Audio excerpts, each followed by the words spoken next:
There we go. So good evening. We want to welcome you to In the Blender with Brandon and Madeline. I have to turn that down. Oh, yeah, that was loud. So, guys, we are excited. This is going to be part 2. If you missed 2 weeks ago, I'm telling you guys, you missed the treat. We've been playing this episode over and over again, but tonight is the live episode of part 2. So you don't want to miss it. Listen, if you're a blended family, if you're intended on being a blended family, or if you even know a blended family, you want to make sure that they're on watching In the Blender with Brandon and Madeline Hyman on tonight, because we have our special guests, Mr. and Mrs. Donald and Lynette McGuigan. Yes. Yeah.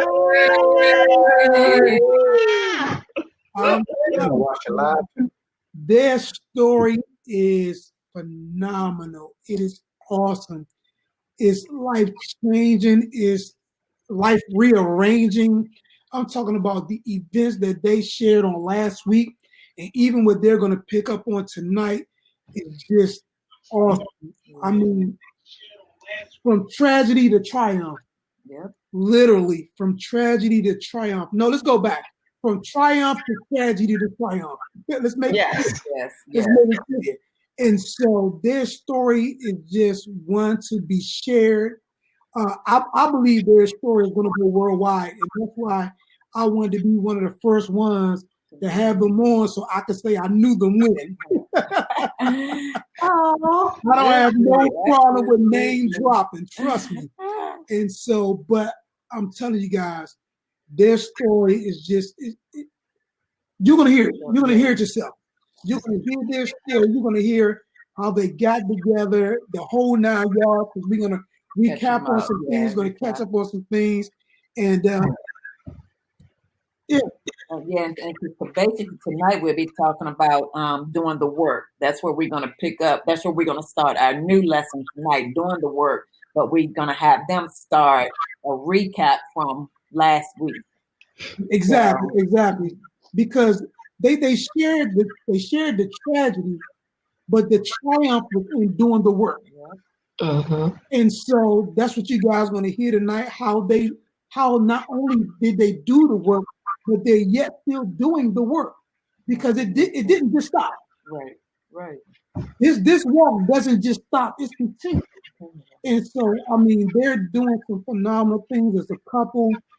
And trust me when I tell you guys, they do not look like what they went through. Thank God. They do not look like what they went through. So when you hear this story, just believe it. That's all I'm going to tell you. Just believe it, because it's true, it's real, and they're going to go in detail with it. So before we bring them on, there's a couple things we want to catch up on, and then we're going to jump right into it. First thing is, can you lift that book up for me, Lynette? Yay! I can. Listen, Donald, you hold the book. You're a better book holder. There you go. So what is the name of the book, Lynette? The book is Lost Your Peace. And it's my journey from tragedy to triumph. So give me that title once again. How to Have Peace, EA, when you've lost your peace, IE. How to Have Peace when you've lost your peace.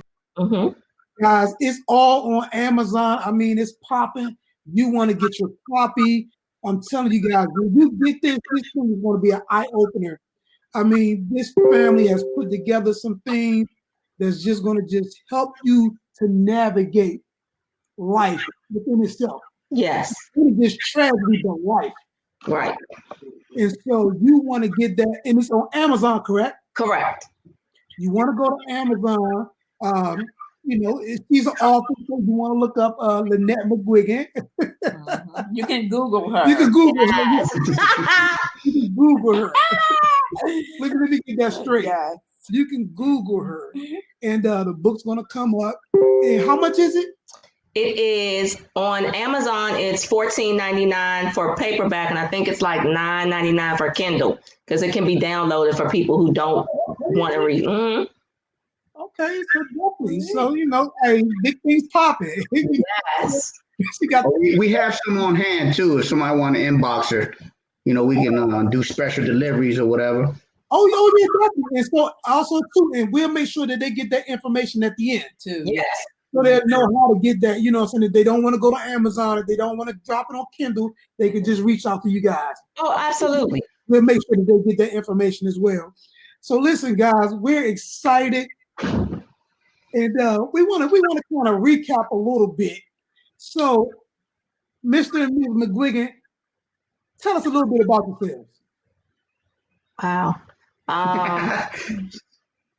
Shoot, I can always talk about others. Let's see. Well, we met in 88 initially. We met back up again in 2012, got married. I'll talk 17. about me. Yeah, got married in 2017. So I'm a mom, I'm a wife, I'm a sister, I'm an entrepreneur, author. Yes. Sometimes it's still hard to believe. That's funny to me. Author, friend. And when we got back together in 2017, 2012, we dated, and then, not got back together, when we got together, because we were always just friends, and we ended up getting married. I ended up having an emergency surgery, came back from that, ended up being sent to Houston, Texas to help out with the FEMA Hurricane Harvey disaster. Came back from that. As soon as we came back, we went on a honeymoon. And a week after coming back from our honeymoon, the very next weekend, my son committed suicide in our home. And so we're going through the process. Yeah. Is what we're doing. Okay, guys. So that was, and I wish we had a little bit more time. Okay, you just turned that on and now I'm hearing feedback. Okay, how about now? You're going to have to go off. Am I going to go off? Yes. Okay. So wait, I'll be there. I don't know what you were saying. Anyway. So Donald, tell us a little bit about you, because I Nettie talked a lot about herself last week. Well, I mean, I'm a 20-year Marine veteran. I retired in 2012. I became a Prince George's County police officer in 2013, and I'm a lot harder of appearance on the outside than on the inside. So, I mean, I'm pretty much, you see what you get though. So what you see is what you get. But he's a great dad. He's an awesome friend. He got a lot of patience. Yeah. He has a lot of patience. He so reminds me of my dad. Oh, let me plug. I run the Youth Explorer program out of District 5 in Clinton. So if you have any kids from the ages of 11 to 20, need some guidance or some mentorship, just reach out. We'll make it happen. See, that's what I'm talking about. We'll make sure that we have you. We'll make sure we have you say that again at the end of the broadcast as well. Okay. Yeah, that's good information right there. Mm-hmm. And so, guys, we just wanted to give you a little bit about our guests on tonight. Again, world travel. They never stay home, so we do not. You know, I think this the longest Nettie would have had to be in the house. Yes. Going stir crazy. Yes. So, you know, but I just thought their story was just awesome. And so last week we talked a little bit about, well, we talked a lot about the tragedy part. So let's just take about 10, 15 minutes and kind of recap that. So that those that didn't watch the episode last week, they can kind of come abreast of where we're going to go to. Okay. Like I said, we went on our honeymoon finally in November of 2017, after getting married in July of 2017. And the following week, we ended up, we were going to church. I served in ministry at church, and my husband was the officer on duty at church, and got a phone call. A number just kept calling me from a number I didn't know. So finally I decided to answer it. And it ended up being my son DRA's friends saying how he was putting disturbing messages on Instagram, social media, saying that you just saying goodbye to all his friends, telling them how he felt about them, that he loved them, he just didn't feel like he was useful here and that he would be better off if he ended his life. And so they were telling me that they were on their way to my house to check up on him. And so I'm like, okay. So I ended up calling DRA. He ended up answering the phone, which was like a first, crying and talking about how he was so sorry for all the stuff that we've gone through and how he feels like such a failure. And he has some mental challenges as far as being accepted, thinking that social media was reality, that his 5,000 friends were actual friends, being compared to what they had on social media versus what he didn't. And so I'm talking to him, I'm listening to him, I'm praying the Holy Spirit the whole time. I asked Donald to go home and check on him because they had a great relationship and had established quite a bond. And because he was more experienced in that field, being a police officer. So I talked to DRA until Donald got home. And then DRA must have heard Donald open the garage and he said, "Okay, Mom, I gotta go. I love you," and hung up. And maybe about 10, 15 minutes later, Donald finally called a friend of mine at the time. And I'm like, okay, he's handled it. Probably got to put him in a place that can help him with his mental health. But it's handled, everything's good. And that was not the phone call that I got. The phone call that came through on speakerphone was DRA did it. And I don't know how to tell Lynette. And once I got over the shock, I guess, I knew what it was, but in that moment, I wanted to be told because that's not something you want to assume. Exactly. And so my girlfriend told me after me making her tell me what it was. Let's not play that game. Let's just say the word. And she ended up taking me home, and it was the worst day to come home. And I live on a quiet street. So to come home to 15 to 20 police cars in your driveway and on your street, medical examiner, I'm told I can't go in certain places of my house. I have different people sitting and watching me, people talking to me. It was just an awful, awful day. Awful day.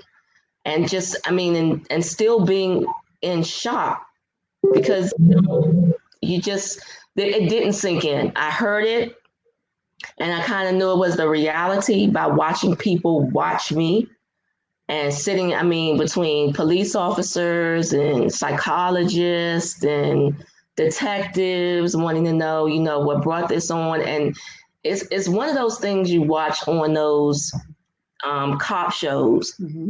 Almost. It's like, I understand the why, but you don't really get a moment to grieve. And even when my friends were there, it's like they were just there and they were great. There's nothing you can say or, oh, I know how you feel. You do not. Right. just to sit there and think that like we just talked this morning. Like we were praying, we were talking, like why me? Why you? Why today? Like, I mean, not as if any other day would have been better, but these are the things that go through your head in that moment. All you can think about is like, my life has been changed forever. And that's not what I thought about that morning when I left to go to church. So let me ask you this question. Because I don't think I asked you this question the last time, but is it commonplace for when something like that to happen for the parent to take the blame? Absolutely. I mean, I would think so because I did. Because there are no perfect parents. There is no manual. You know, I'm winging it. I'm doing the best I can by what I've seen, by how I've been brought up. And so I never claimed to be perfect. I did the best I could with what I had in that moment. And, you know, for months, it was like, was this me? Like, did I not do this? You know, when I divorced his dad, could I have done more? You know, I got him counselors, I got him mentors, I got him therapists. You know, did I somehow drop the ball in one of those? Or maybe instead of showing tough love, maybe I could have eased up a little bit. I mean, dozens of questions went through my head. Like, while this was his choice to do, what was my part in this as a parent and then as a mom? Because boys are really close to their moms, and being a single parent for a while, it was like I was all you had. So what would make you do this? How did I make you feel that you felt like you had nothing else? So yeah, absolutely, those questions go through your head as a parent. You know, because I mean, I've never experienced that, but a lot of things that I've experienced, it's so funny in the sense of sometimes I look at myself like, what did I do? Mm-hmm. And what could I have not done to prevent certain things that, you know, my children made choices in? Oh, yeah. And so when I look at what you've experienced and I look at that on a greater level, or, you know, on a stronger level, I can just remotely imagine how sometimes you find yourself questioning your decisions, your responses, your actions. And I want to share that because it's important for parents to understand that sometimes it's you and sometimes it's not you. Right. Oh, absolutely. And going to therapy helped with that for me because I had so many questions about the why. I just needed to know. I'm a resolution chick. So it's like I need resolution on stuff. It has to make sense. It has to fit into the block. And so the first thing I wanted to know was, and of course nobody can answer that but Diari, but why? Like, why, what would make him do this? I mean, you know, Brandon, you know, he had some issues, and there were times where I would come to church and serve and did not know where he was because he had ran away. But it was like, okay, I prayed and covered my kids. And so I just believe that God has honored my prayer and that he hears my prayer. The prayers of the righteous availeth much. And so I was like, okay, God, I turned it over to you. So I'm not gonna worry. I can't do both. So when that happened, it was like, no, like I've prayed for this kid. I've covered this kid. I've done the best, or so I thought, that I could do. So what else, what didn't I do, or what else could I have done to prevent this? Like, where did I drop the ball? Where was the disconnect? And you know, well, one of the things that Apostle Mike always says, the power to define is the power to fulfill. And I think as parents, we don't define relationships with our children. You know, and I say that because of things that we've gone through. And I even tell our kids that now have children, you may think you're doing something, but is their opinion about what you're doing that matters? Exactly. You know, Exactly. Yeah. like you Because said, you think that you're a good provider because you could provide. And then, like, to hear your kids say, well, no, I didn't see it like that. That's what you were supposed to do. mm-hmm. You didn't do this, and this. And I'm like, oh, but I did A, B, C, and D. He was like, yeah, but I was looking for X, Y, and Z. You're supposed to do A, B, and C. So it's an eye opener. It's a wake up call. And you have to be humble enough to hear it and not get mad. Because again, there's no manual and we are not perfect.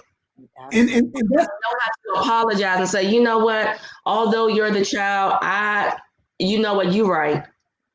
You're right. I looked at the fact that I provide and I do, and I've taught you to be respectful and I've taught you to do this as, oh, I'm a good parent.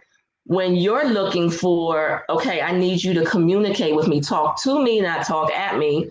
You don't have to punish me for everything. You know, you're so hard, instead of saying, you know what, and it was, for me, it was more not a defense mechanism, but raising Black boys so that they could grow up and be contributing Black men as a single parent. For a lot of the time, it was more fear, because it was like, I know by watching what this world can do to you. And so if I'm hard on you, you'll get it. Like, you'll understand my why, not realizing that, you know what, okay, I'm going to have to let God do what I know I cannot, and just trust that he knows better than I do. Again, there are times that as parents, we miss it. There's no manual. You just have to go back to be able to communicate and say, you know what, I am not always right, and I apologize. and let me say this though. I want to interject in here because you could have been 100% right. The purpose in this dialogue is that there are a lot of parents that are doing ABC.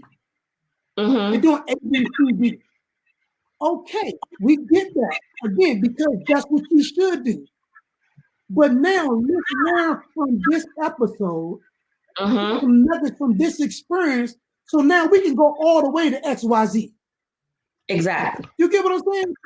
If you're just stuck on ABCD, then there may be things you're going to miss that you can enhance that relationship on so that you don't have to experience this.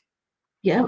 Because we all feel you don't have to jump in the hole to find out how a person got in there. All you really is asking. Right. Well, guess what? You don't got to ask us. We coming to you with the information. Now, all you got to do is glean from this information, make the necessary adjustment. You don't have to be in the hole that I was in, and now you can live life at a better level, at a greater level. Absolutely. And so, you know, I mean, because I see you and I applaud you. I know the struggles. I mean, we've had many a talk as brothers and sisters, you know, as far as raising young Black men. And so, in my opinion, you did a phenomenal job. Oh, thank you. I received that. In my opinion, you did a phenomenal job because I'm a Black man, and I know what it takes to raise me. And you were doing it. Thank you. And so, you know, and then Donald came along and just put all the icing on the cake. You know what I'm saying? He really did. Exactly. He really did. Because there were times he has been mediator, which has been funny because it's like you really don't even know Diari like that. Like I'm thinking, oh, you don't really know his personality. This is not going to work. But there are certain times where Diari would say something to me and I felt us going here, and he'd be like, okay, listen, how about if you did it this way? And Diari, how about if you did this? You're not going to disrespect her. And just being the voice of reason and coming in and being subtle about how he said it, because we could hear his heart in his words and in his tone, was it was everything, because it taught me a different way of parenting by watching how he did it. And then it taught Diari to trust a man. That not every man is here to hurt you and or reject you. And so it was, I mean, just, and then even when I wasn't right, he never called me on it in front of him. Like when it was over later on that evening, he'd be like, I think you need to go about things a little differently, because you're getting A because you keep doing B. But if you would try it another way, you would get different results. And although I did not like what he said, because I'm like, oh, you're soft. But his relationship was great with Diari. And so it was like, well, you got to be strict with Diari, because he's like, I'm not. I mean, I am, but I don't come across the way you do. And Diari and him, if Donald says go, Diari's like, okay, you can tell me where once I start walking. It was just that type of relationship. And I was like, I'm trying to understand how you just came on the scene and this boy like really likes you. And I knew Diari loved him, even though that's not something he said about a man. I was in Houston working, and one day Diari called me because he had done something, and apparently Donald didn't like it, and Donald had fussed at him. And so he called me and we were talking, and I was like, well, what did you do? And he told me what he did. And I said, well, you need to go back and apologize, because apparently they had a relationship in the beginning. Whatever I want, if you need it, you can have it, but do not lie to me.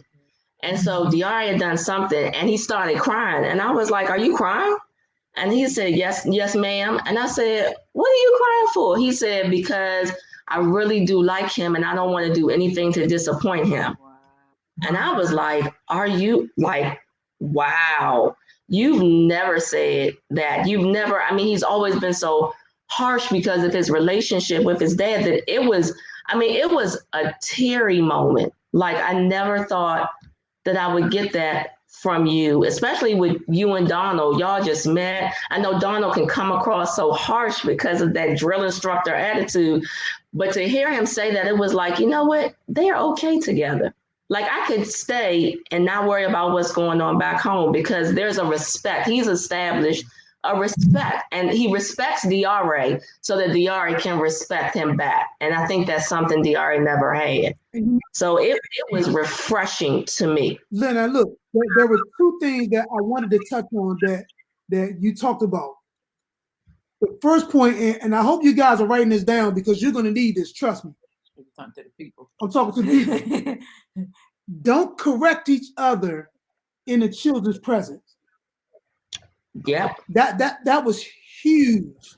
It really was. Huge because me and my drill sergeant mentality, I was the opposite. You know me, I'm equal. I'm an equal opportunity. So it didn't matter with me. You're gonna get whoever it is, you're gonna get it.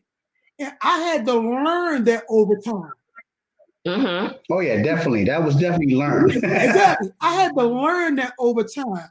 And so where I had to develop or redevelop a trust with the kids, Donald was able to just come in with that because, again, like he said, he learned that over time.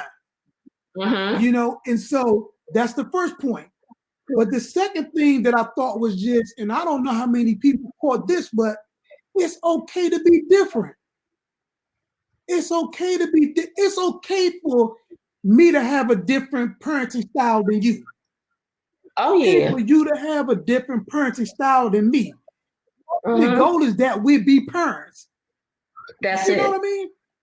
That's it. The end result was that he got it. And so hearing it from me, okay, at first it was a little harsh because it's like you just came on the scene. This is my son. You don't know. But after watching the relationship, it was like, okay, I can see that Donald truly cares for my son. Like he's making phone calls trying to get the RA job. And he's like, yeah, my son, blah, blah, blah. And I'm like, okay. I mean, because we pick up as women on every little thing, especially when it concerns our kids and step or bonus parent situations. And so for him to say that, it made my heart smile. And especially for Diari, because it didn't make him feel like he's not really a part of this unit in the house. And so that really helped. And then for DRA, that bond that he had was like, man, he really looks out for me. Like genuinely, I think he's going to be around for my mom. And two, he really looks out for me. Like, cause it's one thing to just take care of my mom. Cause you met my mom and I wasn't nowhere around. But now you're looking out for me. Like Donald would get up at 4 a.m. and take DRA to work and then go to work, knowing he didn't have to be at work till like 9 or 10 o'clock, but he wanted to make sure DRA got to work and then coming and making sure he got picked up from work. And I'm like, while I'm still in the bed. And so I was like, wow, that's huge. That's huge. Wow. And so that's another nugget. Kids perceive, they pick up when you're interested in them as well. They pick up on that. And a lot of times, you know, saying we get in this blended family dynamic, and it's just about you and her or you and him and not them. Exactly. And so they pick that up immediately. You know what I'm saying? And so you have to be mindful of that, especially when it's pure and it's authentic. You know, because that's what they want. They want to be a part. If you don't come in making them a part, they're going to know, and you're going to have a lot of kickback. Because they can tell. They can tell. They have common sense, so they know when you're being genuine with them, or you just trying to, get to the mom or get to the dad. They know when you really are interested in what they have to say and who they are as a person. So Donald, how you get them skills, man? Talk to us. Oh man, well, like I said, I did 20 years in the Marine Corps, so I had to deal with a whole bunch of different personalities, different races, different religions, a whole different melting pot of people that goes through the military.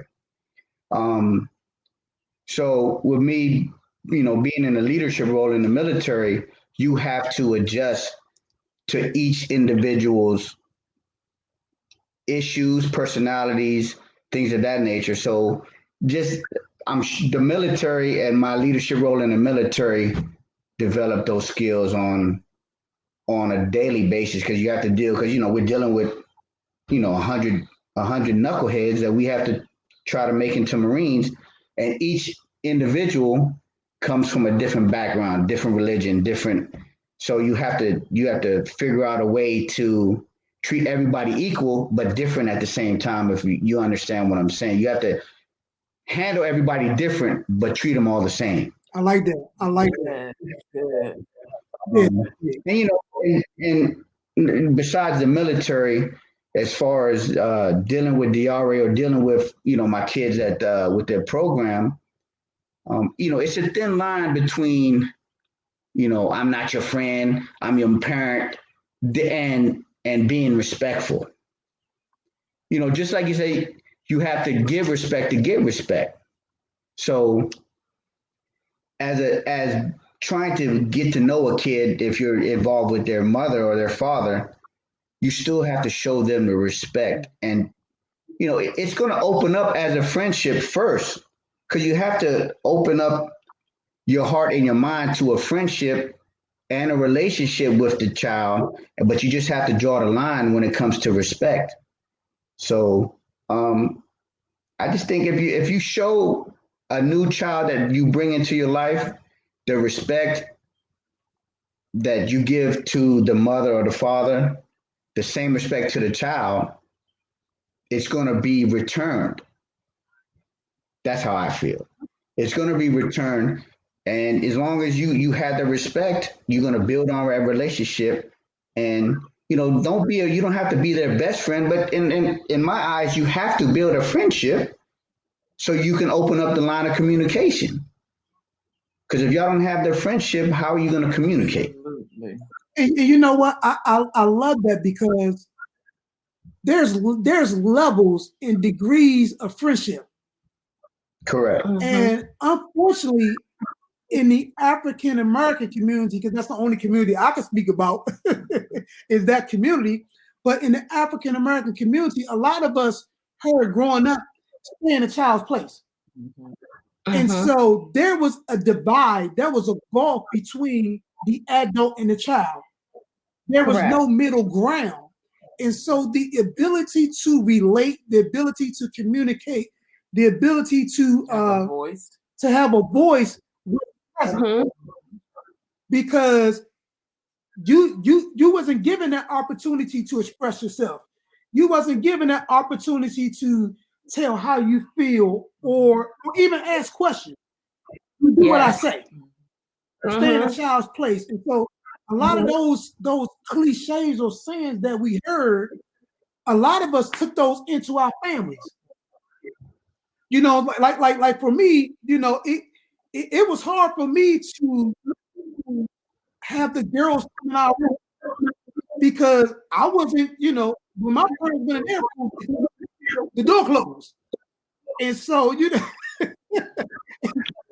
in my mind, you know what I'm saying? That's what happened with me. The door closed. You Right. don't come in here. But my wife was used to the girls going in there with her, spending time with her and communicating with her and all those different things. And so I had to relearn. And one of the great things I love about what Donald shared about being in leadership position in the military was that he had to be able to be the same as well as different at the same time. And so, but that's a learned behavior. Absolutely.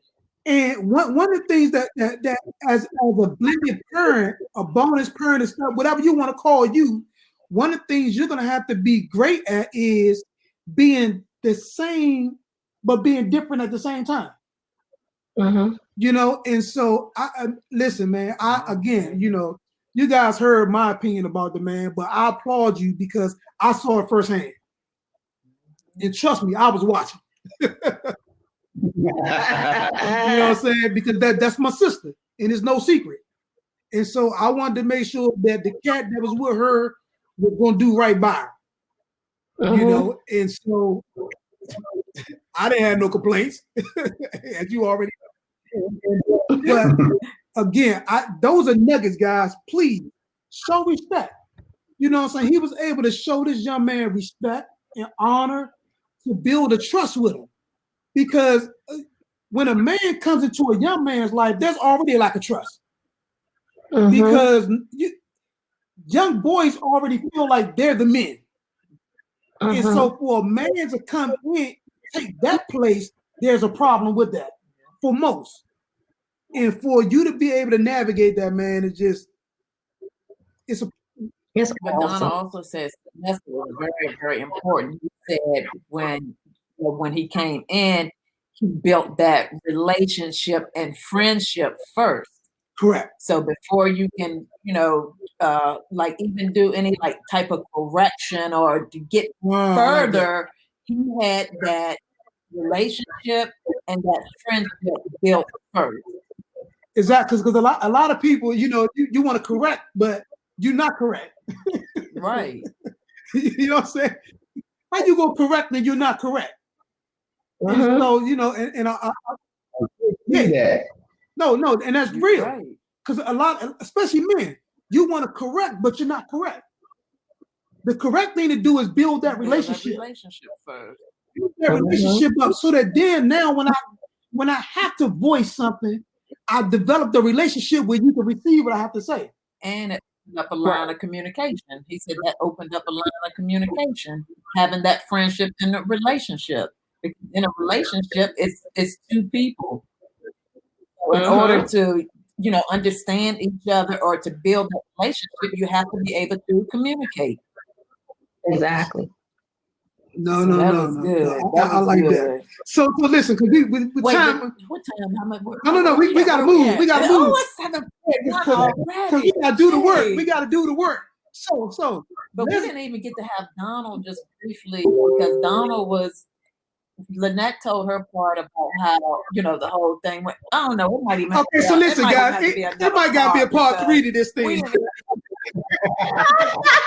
Donald was actually the one that experienced it as the blended parent, you know, the whole thing. He didn't get to I mean, we can't help if he can't tell his wife to be quiet. I mean, Wait a minute. I don't want no parts of that one, buddy. You don't want no smoke. He can definitely tell that. no. So listen, guys, we know this. We'll try to. This might be a part 3. We'll try to finish. This might be a part 3. No, but I love that because Donald was the one that was there, right? Yeah, and so it's important to even understand from his standpoint or his point of view. You know what I'm saying? All of yeah, as being the new dad and, the blended father and, the relationship that they had. And he was the one that actually had to experience the whole thing and then be able to find a way to tell his wife because that, the son, you know what I mean? Yeah, which is great because one thing that we didn't discuss is Donald is a parent as well. Absolutely. And Absolutely. so to come into that, I ain't trying to take you nowhere, Donald. I just want to lay some groundwork. We got tissue this time. We but as a parent, to experience that with a bonus child, and then have to somehow navigate the emotions of what if that was just my natural child? Yeah, that's a whole. Because I'm pretty sure a whole heap of emotions and thoughts and all kind of things went through his mind at that particular time. Although he's trained, right. Let's be clear, he's trained, but nothing trains you for that. Right. You know what I'm saying? That his training is different. Yeah. You know what I'm saying? And so to have to deal with the emotions of this, my bonus child. I'm thinking about my own child. Now I gotta tell my wife about her child. All the different emotions. Donald, talk to us, man. Let me shut up. Yeah.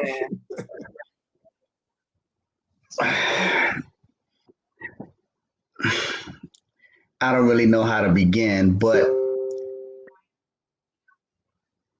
me and Diari, we built a relationship because I don't know. I don't even think she mentioned this in part 1, but her son Diari was incarcerated at one point prior to him coming to live with us. Mm-hmm. So we used to go and visit him when he had work release on the weekends. Mm-hmm. So that's actually when we started building the bond because I was not always a Marine and not always a police officer. I was a knucklehead when I was coming up. And I think that's what made me do well in the Marines and also as a police officer. Because I was DRA at one point in my life, running the streets, doing whatever. So we built a relationship going up on the weekends, and I made it.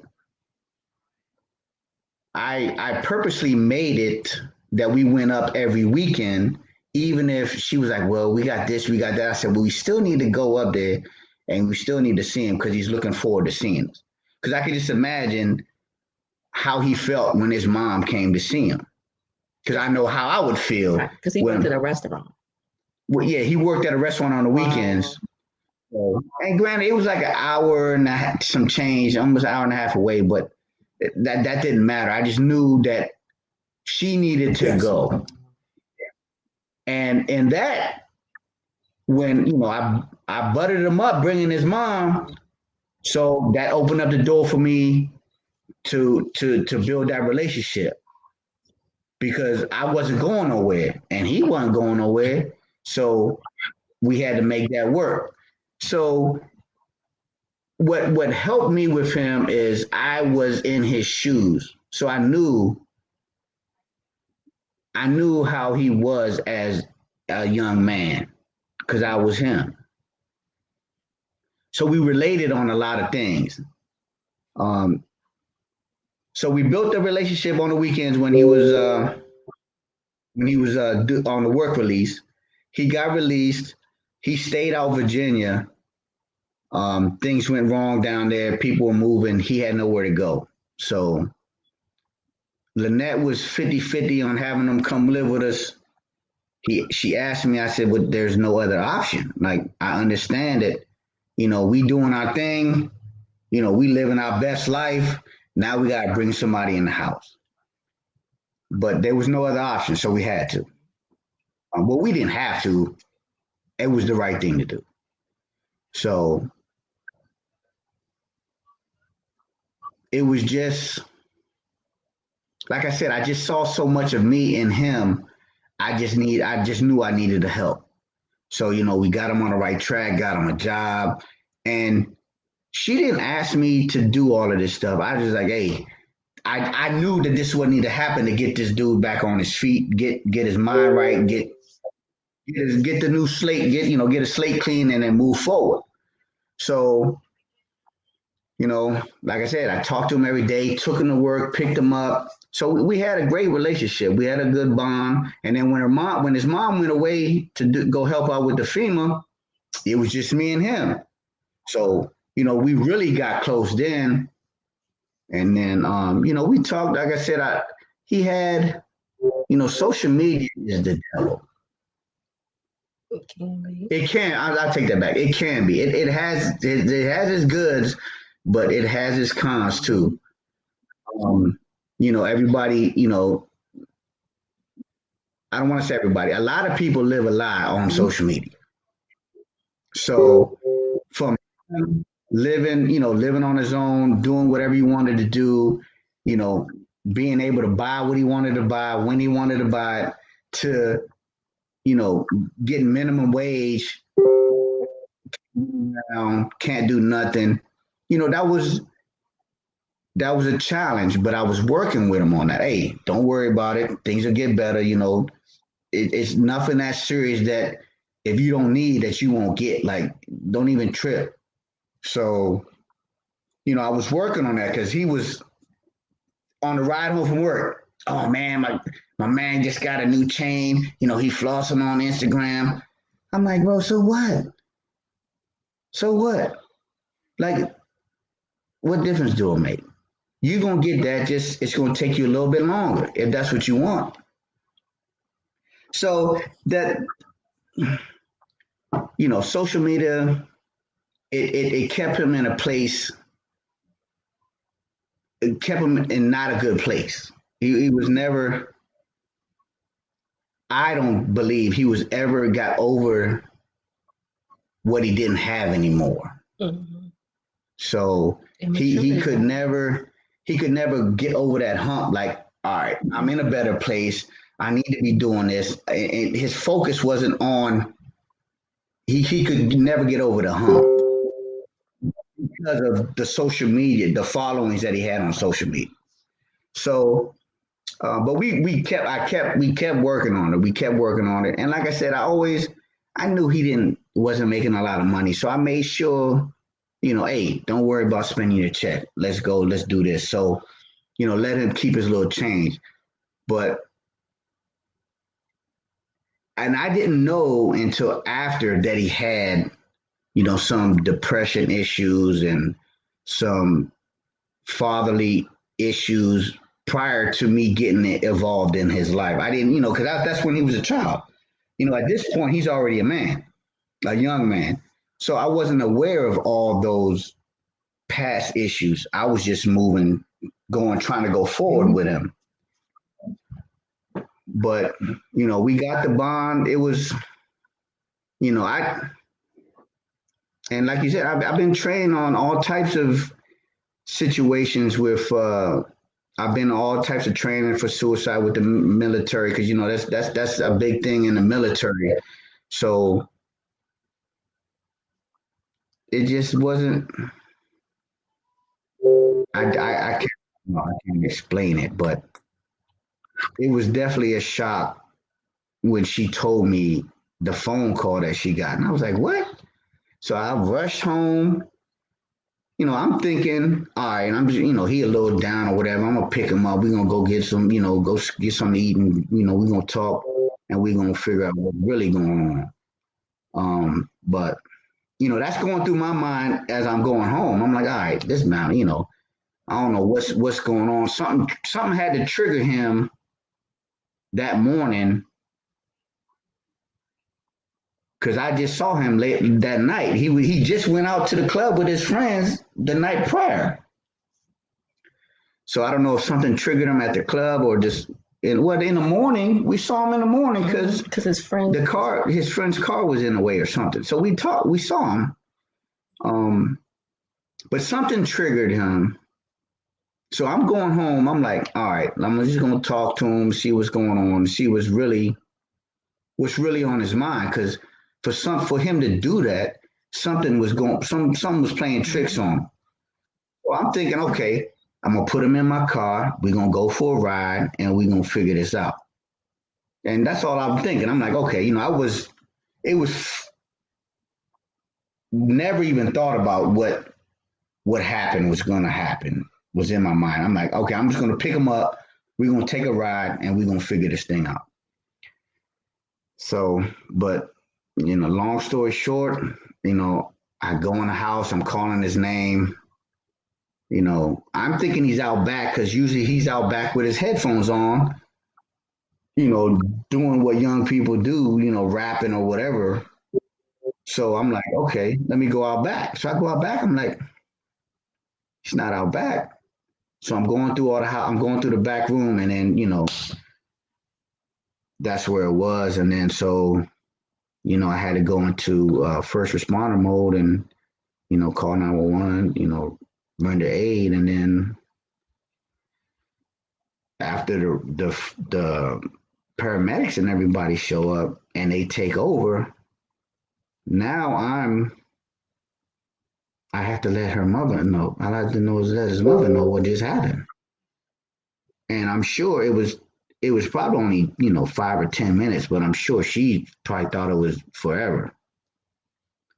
But once I got relieved from rendering aid, I'm still in a situation. And I mean, how do you tell somebody's mother that? So, I mean, he wasn't my biological son, but like I said, we got the bond. And when I accepted her to be my wife, he was my son, But listen, man, we got to pause. We're gonna have to pause because we only got a couple minutes. But we can before we move on, can we make this a part 3 and finish it up in 2 weeks?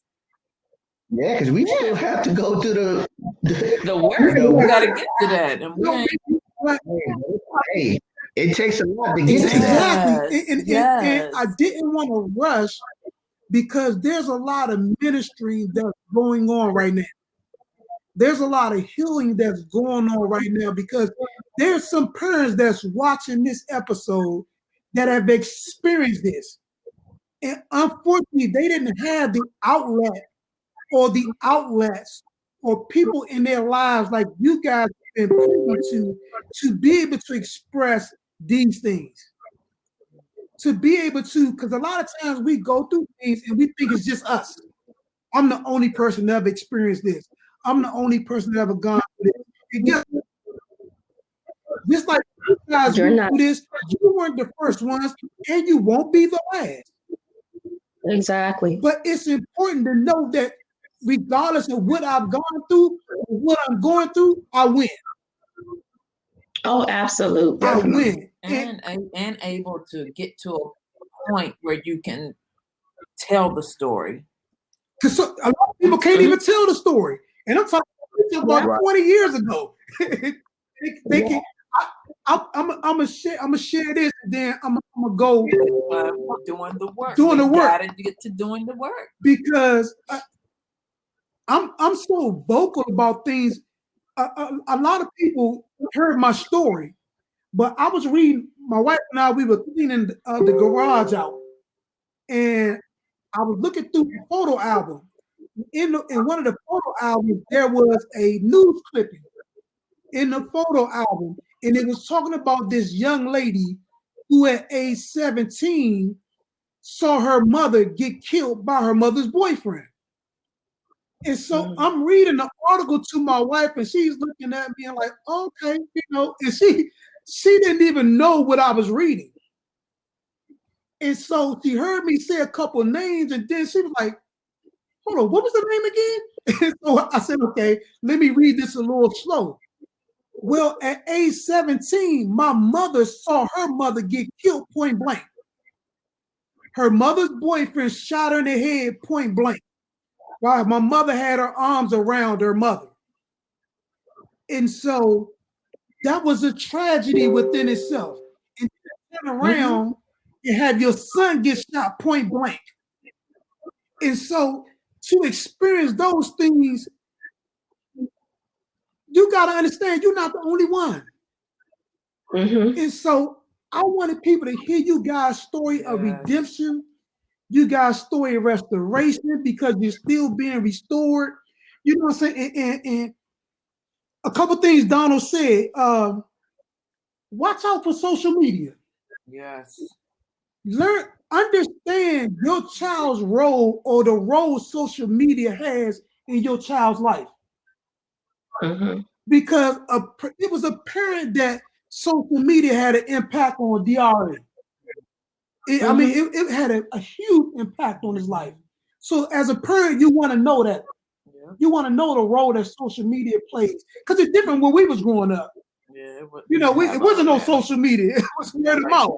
Now people right there across the country, they right in your living room. So you got to understand that. And then he said pre-existing issues. Because as a blended parent, you're coming into a dynamic and you don't really know to the full or totality of all the pre-existing issues that they lie ahead. And so there's some things that you can either trigger or you can calm if you know. Yeah. I applaud Donald because training allowed him to navigate even what he didn't know. But a lot of people don't know how to navigate what they don't know. And they're making a mess out of things. And so, man, it's 8 o'clock. Listen. So, wait, put your book up one more time, and then Donald, tell everybody the organization that you do. So what's your topic, Lynette? The title is How to Have Peace When You've Lost Your Peace. And it's my journey from tragedy to triumph. Amen. And you can get that from where can they get the Amazon, and they can Google you, right? And Kindle. Yes. And or you can just reach out to her on you can reach out to me on Instagram, you can reach out to me on Facebook. I always keep contact. My Instagram is Alindios. It's ALINDIOS. I thought it was anime. Eating the cake. Don't do it. And so, Donald, your organization. It's the Youth Explorer program. It's a law enforcement based mentoring program. It's out of Clinton, out of the District 5 station in Clinton. But anybody, if you're interested, it's all in PG County. So if you reach out to me, I could put you in contact with the people that run it in the district, in the different parts of Prince George's County. But like I said, it revolves around law enforcement, but we're not building police officers. We're trying to make better citizens. So they're aware of how to interact with the police officers. We do scenarios with them, and also we do a lot of community service. I don't know if I'm sure everybody knows about the Christmas in April and also National Night Out in August. The Explorer program is involved in both of those situations annually. But like I said, we're not a boot camp though. Let's get that clear. I'm not trying to fix your kids. I'm here to try to mentor them and make them better citizens. I mean, but if you have a problem child and you need some assistance, I could try to work with them, but it's not a boot camp, scared straight type of thing. So a lot of people get that confused with my program. I like to mentor kids that are willing to try things and want to experience new things. But like I said, I won't shut the door on no bad kids. If we can try to help them out, but if they don't want to be there, we can't force them to be there. Right. And so next time we're on, we can give them a little bit more information about that. Listen, guys, we thank you for tuning in to In the Blender with Brandon and Madeline Hyman, with our special guests, Mr. and Mrs. Donald and Lynette McGuigan. The book is How to Have Peace When You've Lost Your Peace. Did I say that correct? Yes. Okay. How to Have Peace When You've Lost Your Peace. And so there's you can get it Amazon, you can get it Kindle, or you can reach out to her. You can Google her, IG. Listen, she all over the place. So I mean, you can call your auntie that she might know her. And so listen, we want to make sure you guys tune in next time. Donald's going to pick up, and then we're going to get right into these steps. We want to close out on the next episode. We're doing the work. We're doing the work. Don't forget to tune in Thursday nights. WJMS Live 365 for a replay of this 8 to 9 p.m. And give them our email address is weareablendedfamily@gmail.com. So if you have any questions for the McGuigans, you can send those questions to the email at weareablendedfamily@gmail.com, and we'll put those questions in and see if we can get those questions answered for you. We love you guys. Thank you for tuning in again. Thanks, everyone. And you guys. Love you too. 2 weeks. Bye-bye.